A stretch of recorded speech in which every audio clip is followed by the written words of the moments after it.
বীরভূমের বোলপুরের খবরের দিকে নজর রাখতে হবে। বোলপুরে বহুতলে আগুন এবং সেই আগুনে মৃত দম্পতি, দুজনের মৃত্যু হয়েছে এবং বোলপুরে বহুতলে আগুনে মৃত্যু। সাজবাতি নামের বহুতলে আগুন লেগেছে এবং চারিদিকে কালো ধোঁয়ায় ঢেকে যায়। একাধিক দমকল ঘটনাস্থলে এসে আগুন নিয়ন্ত্রণে আনার চেষ্টা করে এবং বেশ কয়েকজন আহত হয়েছে, যেমনটা আমরা জানতে পারছি।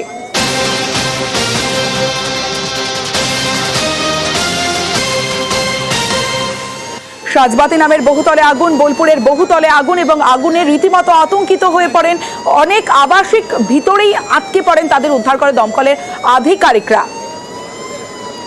সরাসরি চলে যাব, ইন্দ্রজিৎ রুজ রয়েছে আমার সঙ্গে, ইন্দ্রজিতের সঙ্গে কথা বলবো।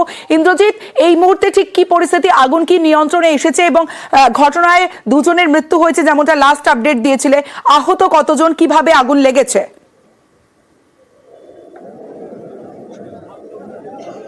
দেখো, একদমই যেটা বলে রাখবো, আগুন কিন্তু নিয়ন্ত্রণে এসেছে। বোলপুরে যে দমকলে যে ইঞ্জিনগুলি রয়েছে, অর্থাৎ 3 থেকে 4টি ইঞ্জিন এসে কিন্তু আগুন নিয়ন্ত্রণে নিয়ে এসেছে। এবং স্থানীয় সূত্র মারফত আমরা জানতে পারছি এবং পুলিশ সূত্র মারফত যেটা জানতে পারছি, এই আবাসনে 26টি আবাসন রয়েছে, 26টি ঘর রয়েছে এবং সেই 26টি ঘর থেকে 60 জনকে কিন্তু উদ্ধার করা সম্ভব হয়েছে। তার মধ্যে গুরুতর অবস্থায় 5 জনকে বোলপুরে যে সিআর মহকুমা হাসপাতাল রয়েছে সেখানে ভর্তি করা হয়েছিল এবং সেখানেই 2 জন মারা গেছে। স্বপন নন্দী এবং অঞ্জু নন্দী নামে 2 জন স্বামী স্ত্রী, তারা কিন্তু মারা গেছে এমনটাই সূত্রের খবর। এবং গুরুতর আরও 3 জন কিন্তু আহত অবস্থায়, তারা এখনও পর্যন্ত সিয়ান যে মহকুমা হাসপাতাল সেখানে ভর্তি রয়েছে, তাদের চিকিৎসা চলছে। পাশাপাশি যেটা বলে রাখবো যে আগুন কিভাবে লেগেছিল, দমকল সূত্র মারফত যেটা জানা যাচ্ছে যে এখানে একটি ইলেকট্রিকের বোর্ড ছিল এবং লাইটের বোর্ড ছিল। সেই লাইটের বোর্ডে হঠাৎ শর্ট সার্কিটের কারণে এবং নিচে যে গ্যারেজ ঘর সেখানে বেশ কিছু বাইক ছিল, সেই বাইক বাস্ট হতে শুরু করে, অর্থাৎ পেট্রোল ছিল, সেই পেট্রোলে আগুন লেগে যায় এবং গাড়িগুলি যখন বাস্ট হতে শুরু করে তখনই আস্তে আস্তে কিন্তু আগুন ছড়িয়ে পড়ে এবং যথারীতি যে পুরো যে আবাসন, অর্থাৎ যে 26টি আবাসন, সেখানে কিন্তু আগুন ছড়িয়ে পড়ে এবং কালো ধোঁয়ায় ঢেকে যায় পুরো এলাকা। তারপরে দমকলের বাহিনীকে খবর দেওয়া হলে দমকলের আধিকারিকরা এসে কিন্তু আগুন নিয়ন্ত্রণে এনেছে। যদিও এখনো পর্যন্ত যা খবর, আগুন সম্পূর্ণভাবে নিয়ন্ত্রণে রয়েছে। ইন্দ্রজিৎ, তোমার আশপাশে অনেক লোকজন দাঁড়িয়ে রয়েছে, তাদের সঙ্গে যদি একটু কথা বলা সম্ভব হয়, তারা কারা, তারা কি এই আবাসনেরই বাসিন্দা?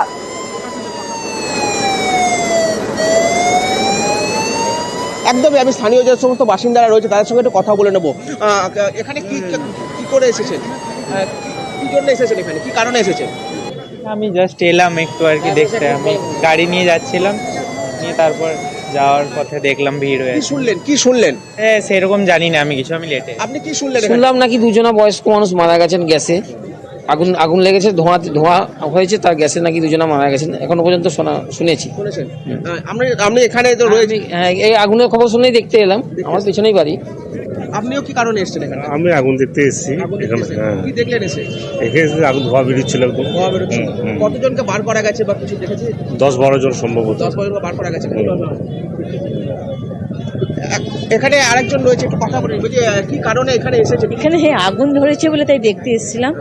কি দেখলেন, কি রয়েছে এখনো? এখন আপাতত এখন নিবানো আছে। না না না, হালকা।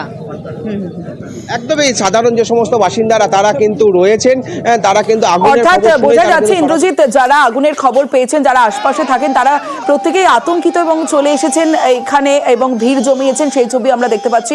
ইতিমধ্যে আগুন নিয়ন্ত্রণে, তবে এক দম্পতির মৃত্যু হয়েছে, অর্থাৎ 2 জনের মৃত্যু হয়েছে, আহত বেশ কয়েকজন, যেমনটা এখনো পর্যন্ত জানা যাচ্ছে। সাজবাতি আবাসন, যেখানে আগুন লেগেছিল ভেতরে, এবং আমরা সেখান থেকে প্রায় 60 লোককে আমাদের ফায়ার ব্রিগেডের টিম রেস্কিউ করেছে। বার্ন ইঞ্জুরি কিছু আছে, সেই বার্ন ইঞ্জুরি হসপিটালে পাঠানো হয়েছে। প্রায় 5 জনকে তারা নিয়ে গেছে অ্যাম্বুলেন্সের মাধ্যমে। দমকলের যিনি আমাদের অফিসার আছেন তার কাছে শুনে মনে হচ্ছে শর্ট সার্কিট হতে পারে, কিন্তু আমরা এখন বাড়িটা সিল করব, ফরেন্সিক ডিপার্টমেন্টকে আমরা রিকুয়েশন করব এবং তারাই বলতে পারবেন, তারা এক্সপার্ট ভাবে যে এখানে কি জন্য এই আগুনটা লাগলো। নিচে যে একদম ওদের যে ইলেকট্রিসিটি জায়গাটা আছে, যেখানে গাড়ি টাড়ি থাকতো, সেখানে বেশি আগুন লেগেছে।